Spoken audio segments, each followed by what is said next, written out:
नमस्कार। आज हम बात कर रहे हैं हिंदी सिनेमा की एक बहुत ही खास फिल्म की, तीसरी कसम, और इसके साथ ही इसके दिल और दिमाग यानी इसके निर्माता मशहूर गीतकार शैलेंद्र की। बिल्कुल। और हमारी ये बातचीत आधारित है कक्षा 10 की हिंदी किताब स्पर्श के एक पाठ पर, तीसरी कसम के शिल्पकार शैलेंद्र। इसमें दिए गए नोट्स और सवाल जवाब हमारी मदद करेंगे इस पूरी कहानी को समझने में।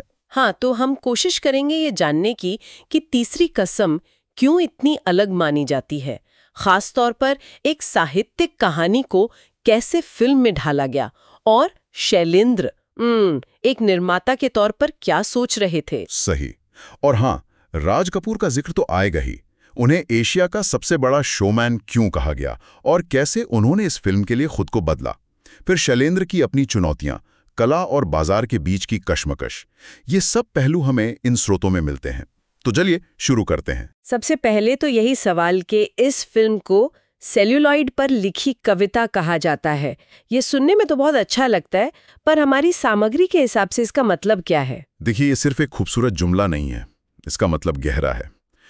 सेल्यूलॉइड पर लिखी कविता कहने का मतलब है कि जो कहानी की आत्मा थी, फणीश्वर नाथ रेणु की कहानी, मारे गए गुलफाम की जो संवेदनशीलता थी, जो मासूमियत, उसे पूरी ईमानदारी से बिना किसी लाग लपेट के कैमरे से पर्दे पर उतारा गया। अच्छा, जैसे कोई कवि शब्दों से तस्वीर बनाता है, वैसे ही यहाँ कैमरे से बनाई गई। बिल्कुल।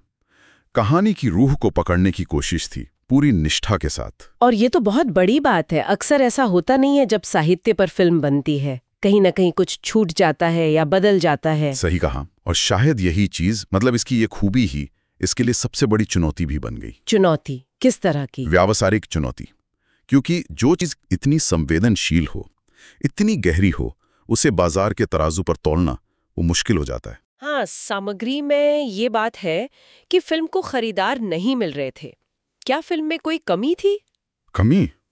नहीं, फिल्म तो बेहतरीन थी, लेकिन जैसा नोट्स बताते हैं, उसमें जो भावनाएं थीं, जो करुणा थी, वो शायद उन लोगों की समझ से बाहर थी जो फिल्मों में सिर्फ पैसा बनाने का गणित देखते हैं। मतलब वो उसे किसी मुनाफे वाले खांचे में फिट नहीं कर पा रहे थे। तो मतलब फिल्म की कलात्मक गहराई ही उसके लिए एक तरह से रुकावट बन गई? हाँ, कह सकते हैं। नोट्स में एक लाइन है, दरअसल इस फिल्म की संवेदना किसी 2 से 4 बनाने का गणित जानने वाली की समझ से परे थी। ये बात काफी कुछ कह देती है। ये तो बड़ी अजीब बात है। और ये भी लिखा है कि उनके दोस्त राज कपूर ने भी उन्हें चेताया था कि भाई इसमें पैसा डूब सकता है। हाँ, दोस्त होने के नाते राज कपूर ने आगाह तो किया था, लेकिन शैलेंद्र के लिए ये सिर्फ एक बिजनेस वेंचर नहीं था। वो बुनियादी तौर पर एक कवि थे, एक आदर्शवादी भावुक कवि।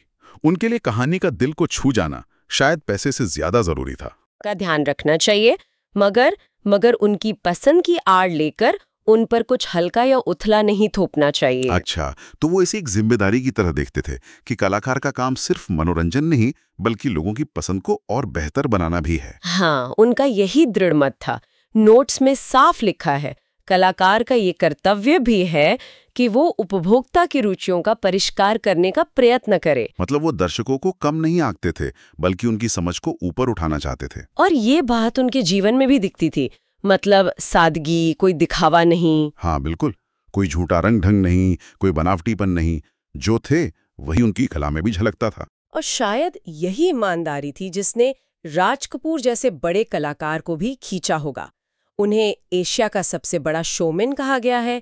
ये शोमैन का क्या मतलब है यहाँ? शोमैन मतलब वो कलाकार जो अपने काम से, अपनी अदा से दर्शकों को मंत्र मुग्ध कर दे, उन्हें बांध कर रखे, जिसमें मनोरंजन करने की, समा बांधने की कमाल की क्षमता हो। और राज कपूर में ये सब था।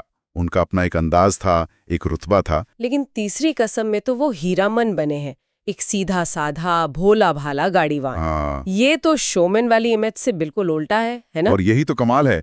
नोट्स इसी बात पर जोर देते हैं कि राज कपूर ने इस फिल्म के लिए अपनी वो मशहूर शोमैन वाली छवि को जैसे पूरी तरह से किनारे रख दिया। वो पर्दे पर राज कपूर लगे ही नहीं, वो हीरामन बन गए। सच में? मतलब अभिनय करते हुए नहीं लगे? बिल्कुल, ऐसा लगा जैसे वो हीरामन ही हैं।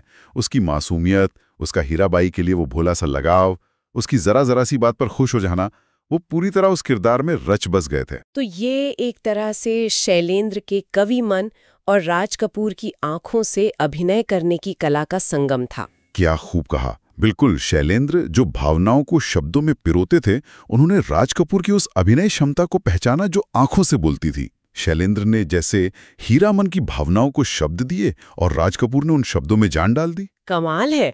चलिए अब जरा शैलेंद्र के पहले प्यार यानी उनके गीतों पर आते हैं। एक गीतकार के तौर पर उनकी क्या खास बातें हैं जो ये नोट्स बताते हैं? सबसे पहली बात तो है सहजता। उनके गीत बहुत सीधे सरल लगते थे। मुश्किल शब्द नहीं, कोई भारी भरकम फलसफा नहीं, दिल से निकली बात जो सीधे दिल तक पहुंचे। नोट्स कहते हैं उनके गीत भाव प्रवण थे, दुरूह नहीं। हाँ, जैसे मेरा जूता है जापानी, कितना सरल है पर कितनी गहराई है। और ये भी कहा गया है कि उनमें झूठापन नहीं था, सच्ची भावनाएं थी। सही। और एक और बात, उनके गीत दिखते शांत नदी जैसे थे, पर उनका अर्थ वो समंदर जैसा गहरा होता था। वो सिर्फ दुख या दर्द बयान नहीं करते थे, उनमें कहीं ना कहीं उस दर्द से उभरने, आगे बढ़ने का इशारा भी होता था। ये दिलचस्प है। व्यथा आदमी को पराजित नहीं करती, उसे आगे बढ़ने का संकेत देती है। ये लाइन शायद इसी ओर इशारा करती है। हाँ बिल्कुल, ये उनके गीतों का मूल मंत्र था। निराशा में भी एक उम्मीद की झलक। और इसी से जुड़ा वो श्री 420 के गाने वाला किस्सा भी है नोट्स में, 10 दिशाओं वाला। हाँ, वो बहुत मशहूर किस्सा है और वो शैलेंद्र की अपनी कलात्मक सोच पर टिके रहने का बढ़िया उदाहरण है। गाने में लाइन थी, रातें 10 दिशाओं से कहेंगी अपनी कहानियां। अब संगीतकार जयकिशन जी को लगा कि भाई आम लोग तो 4 दिशाएं समझते हैं, ये 10 दिशाएं कौन समझेगा, गाना मुश्किल हो जाएगा। तो उन्होंने बदलने को कहा होगा। हाँ, उन्होंने कहा इसे 4 दिशाओं कर दो। लेकिन शैलेंद्र नहीं माने, वो अड़ गए। उनका कहना था कि हमें दर्शकों की समझ को कम नहीं आंकना चाहिए, हमें उनकी समझ को विकसित करने की कोशिश करनी चाहिए। ये नहीं कि जो उन्हें पता है बस वही परोसते रहें। फिर वही बात आ गई, रुचियों का परिष्कार करना। बिल्कुल, ये दिखाता है कि वो अपनी कला के प्रति कितने ईमानदार और जिम्मेदार थे। ये वाकई बड़ी बात है। अच्छा, वापस तीसरी कसम पर आते हैं।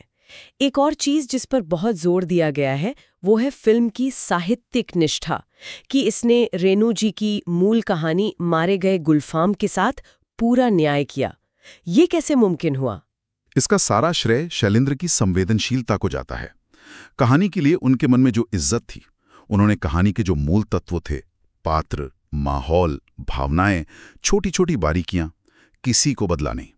कहानी को जस का तस पूरी सच्चाई से पर्दे पर लाने की कोशिश की। मतलब कोई छेड़छाड़ नहीं की। हाँ। कहानी को अपने हिसाब से ढालने की कोशिश नहीं की। उनका मकसद कहानी को बेहतर बनाना नहीं था, बल्कि उसे उसके असली रूप में पेश करना था। और ये बहुत मुश्किल काम है, बहुत कम लोग कर पाते हैं।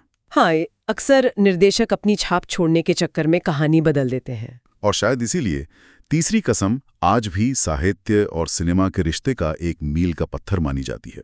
इसी से जुड़ा एक और सवाल नोट्स उठाते हैं कि अक्सर फिल्मों में दुख को, त्रासदी को बहुत ज्यादा ग्लोरीफाई क्यों किया जाता है, मतलब बढ़ा चढ़ाकर क्यों दिखाते हैं? हाँ, स्रोत ये कहता है कि ऐसा अक्सर दर्शकों को भावनात्मक रूप से कमजोर करके उन्हें फिल्म से जोड़ने के लिए किया जाता है। दुख को इतना बड़ा बना दो कि दर्शक पिघल जाएं, खींचे चले आएं। एक तरह का इमोशनल हुक बनाने की कोशिश। एक तरह का भावनात्मक दावपेच। क्या तीसरी कसम में भी ऐसा था? देखिए, सामग्री सीधे तौर पर ऐसा नहीं कहती, बल्कि शैलेंद्र का जैसा व्यक्तित्व था, सादगी पसंद, ईमानदार, उससे तो यही लगता है कि उनका मकसद भावनाओं को भड़काना नहीं, बल्कि उन्हें सच्चाई से दिखाना रहा होगा। हीरामन और हीराबाई का दुख कहानी का हिस्सा है, पर उसे महिमा मंडित करने के बजाय उसकी मानवीयता पर जोर दिया गया लगता है। और ये बहुत उनके निजी जीवन से भी जुड़ती है ना? उनकी सादगी, उनका दिखावे से परहेज, ये सब उनकी फिल्म में भी दिखता है। हाँ बिल्कुल, वो जैसे जीते थे वही उनकी फिल्म में भी उतरा। उन्होंने वो फिल्म नहीं बनाई जो शायद बाजार चाहता था या जो हिट होने का पक्का फॉर्मूला थी। उन्होंने वो फिल्म बनाई जिसमें उनका अपना विश्वास था, अपनी आत्मा की आवाज थी। और शायद इसीलिए आखिर में ये कहा गया है कि तीसरी कसम जैसी फिल्म कोई सच्चा कवि दिल ही बना सकता था। क्यों? क्योंकि इसमें जो गहराई है, जो करुणा है, जो मासूमियत है, उसे बनाने के लिए सिर्फ पैसा और तकनीक काफ़ी नहीं है। उसके लिए एक ऐसा दिल चाहिए जो नफ़े नुकसान के गणित से ऊपर उठकर इंसान की भावनाओं को समझ सके, उनकी कद्र कर सके। हिसाब किताब वाला दिमाग शायद ऐसी रचना नहीं कर सकता। ये तो एक कवि मन का ही काम था। ये फिल्म शैलेंद्र का ही आईना थी। तो अगर हम इस पूरी बातचीत को समेटें तो इस सामग्री से हमें तीसरी कसम और शैलेंद्र के बारे में क्या मुख्य बातें पता चलती हैं?